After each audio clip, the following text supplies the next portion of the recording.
नमस्कार साथियों, मैं हूं आपकी अपनी प्राची अधिकारी। ये घटना है पाकिस्तान की। पाकिस्तान में फैज़लाबाद है, वहाँ पर ये पीएस में ये रिपोर्ट दर्ज हुई है। अब आपको बता देती हूँ, ये बहुत ही घिनौनी वारदात है। आप रूह कांप जाएगी क्योंकि इस तरह की घटना आपने आज से पहले कभी नहीं सुनी होगी। एक 35 साल का क्रिश्चियन लड़का जो बहुत आदर अस्सलाम और आदम अस्सलाम और ईसा मसीह को अपना वन ऑफ द मैसेंजर बताने का दावा करते हैं और ईसाइयों को अपनी ओर आकर्षित उसी झूठ से करते हैं। उसके बाद उनकी चीज़ों पे साइलेंटली कब्ज़ा करते हैं, उनके चर्चों पे। आज इनकी हकीकत मैं बता देती हूँ। अब ये जो लड़का है, शहजाद मसीह नाम है इसका, ये बहुत दिनों से काम की तलाश कर रहा था।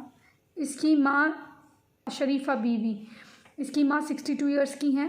इनकी माँ के मुताबिक ये घटना मैं बता रही हूँ जो इन्होंने दर्ज कराया है केस। इनका बेटा जो था बहुत अरसे से एक अच्छी नौकरी तलाश करने की चाह रख रहा था क्योंकि उसके पास पैसे नहीं थे और वो अपनी ज़िम्मेदारी घर की लेना चाहता था। उसके ऊपर काफ़ी ज़िम्मेदारियाँ भी थी, माँ बाप की और घर वालों की काफ़ी ज़िम्मेदारियाँ थी। तो अब उस लड़के को बगल में ही रहने वाले पड़ोस के जो 3-4 आदमी थे, जिनका नाम मोहम्मद फैसल, मोहम्मद फैज़ान और मोहम्मद अब्दुल्ला, इन लोगों ने इसकी नौकरी के लिए बात करी। एक बोरा बनाने वाली जूट की, जैसे जूट के बोरे बनते हैं ना, भूरे रंग के बोरे होते हैं जिसमें धान वान कट्टे वट्टे बहुत सारी चीज़ें होती हैं। अब प्लास्टिक में भी आती हैं, बट वो पहले वही आया करती थी। हम छोटे थे, हम ज़्यादातर वही देखते थे। तो वो जो है वो बनाने की फैक्ट्री में इसको उन्होंने सिफारिश करके काम पे लगवाने की बात करी, पर इसने कहा ये तो मेरे घर से 70 किलोमीटर दूर है, मैं काम कैसे करूँगा।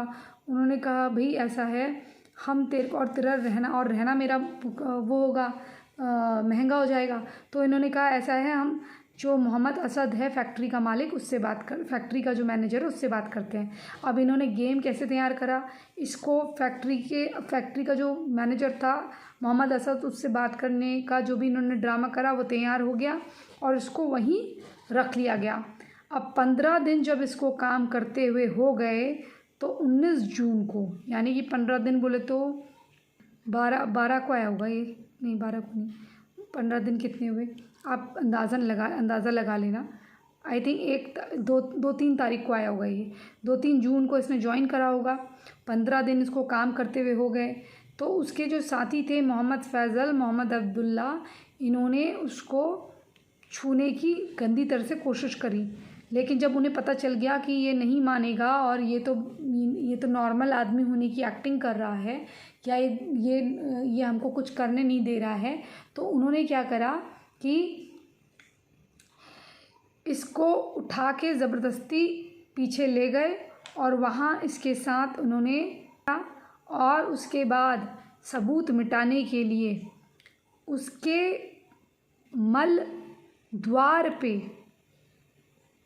हैवी एयर प्रेशर पाइप डाल दिया और उससे उसके अंतड़ियों को वैक्यूम कर दिया। यानी कि वैक्यूम मतलब हवा भर दी, जो पंप से, जो इलेक्ट्रॉनिक पंप होते हैं ना, ऐसा वाला पंप नहीं, हाथ वाला कि आप साइकिल का पंप लेके चले कि साइकिल के जैसा पंप हो।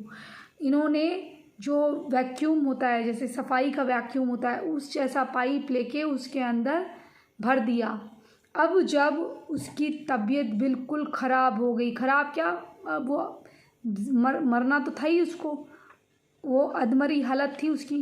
उसके बाद ये उसको वहाँ ले गए, कहाँ, इन्होंने बिल्कुल गंदी तरह से उसके साथ जितना भी, जैसे लड़कियों से भी गंदा उसके साथ कर रखा था। आज समझिए निर्भया कांड का लड़की वाला, वो लड़की थी निर्भया और ये जो है आदमी है, बस इतना फ़र्क है। उसके बाद इसको वहाँ ले गए और ले जाते वक्त भी यही उसके साथ किसिंग विसिंग चल रहा था। उसको ले गए वहाँ हॉस्पिटल में, और हॉस्पिटल में ले जाके जब ले गए तो जो नर्स थी, स्टाफ था, उन्होंने कह दिया कि भैया ऐसा है, इसका ऑपरेशन तुरंत करना पड़ेगा। और तब ये कह रहे थे कि उसने जो है कुछ ऐसी चीज़ खा ली, ये बिल्कुल खाने में जंगली है, ऐसी चीज़ खा ली जिससे इसको इन्फेक्शन हो गया है, फूड इन्फेक्शन हो गया है, इसको फूड पॉइजनिंग हो गई है। लेकिन डॉक्टर ने कहा जो भी हुआ है इसकी हालत ऐसी नहीं है कि आप इतना बातें करें, इसका तुरंत अस्पताल में ऑपरेशन करना पड़ेगा और कोई चारा नहीं है। इसके माँ बाप को या इसके घर वालों को इत्तला दे दीजिए जो भी है। तो पहले तो ये आनाकानी कर रहे थे, उसके बाद ये उसमें से मोहम्मद फैज़ल जो है वो गया वहाँ पर। तब इसके साथ हॉस्पिटल में जो है मोहम्मद असद भी आया था जो मैनेजर था। अब ये जब फैज़ल उसके वहाँ गया तो उसकी माँ को बड़े प्यार से बता रहा है कि उसने कुछ गलत चीज़ खा ली, वो हॉस्पिटल में एडमिट है, आप आओ उसको देखो, ये है वो है। तो बड़ा उनको हेल्पफुल साउंड हुआ ये। और ये तीनों के तीनों, ये चारों के चारों इतना बिल्कुल मददगार, जैसे आपको याद है ना ट्विंकल के टाइम पे कि ट्विंकल की माँ के साथ वो आदमी जो था जिसने उन्हीं के साथ पुलिस के साथ उनके साथ मिलके उसको ढूंढने का नाटक कर रहा था, और उसकी पत्नी भी जो जिसके दुपट्टे से उसने लपेटा था वो भी यही नाटक कर रही थी। ऐसे ही इन्होंने नाटक करा, तकिया तो खेलते ही हैं। तो नाटक करा, पूरा उसका सहयोग करने का नाटक करा कि भाई हम देंगे पैसे, ऐसा नहीं है, हमारा भाई था, ये था वो था।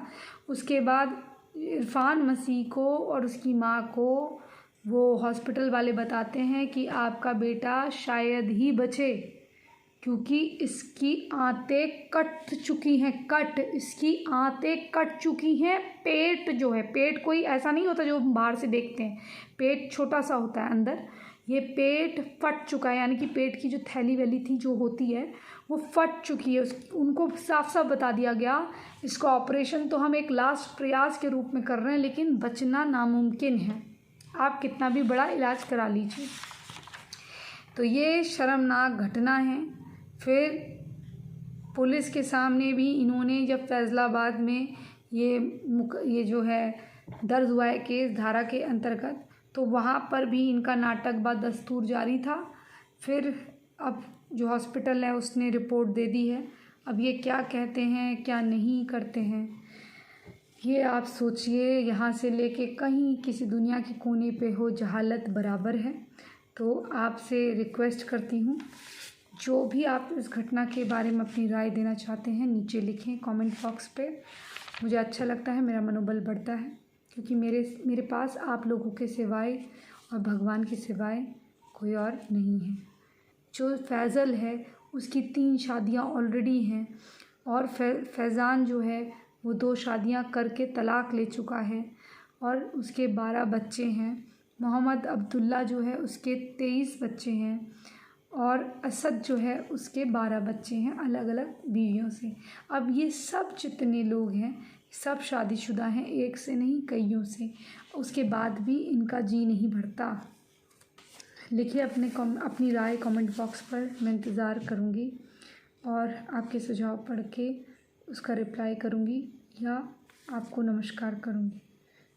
और चैनल सब्सक्राइब नहीं किया है तो चैनल सब्सक्राइब करिए और शेयर भी करिए, ताकि लड़कियों को, लोगों को, लड़कों को भी ये पता चले कि ये किस प्रकार की घटना को किस जगह किस तरह से अंजाम दे रहे हैं, ताकि जब भारत में होती है तो उनको कुछ नया ना लगे और उनको पहले से अलर्ट रहें सबके सब। इसी संदेश के साथ जय जय हिंद, जय जय भारत, वंदे मातरम, जय श्री राम।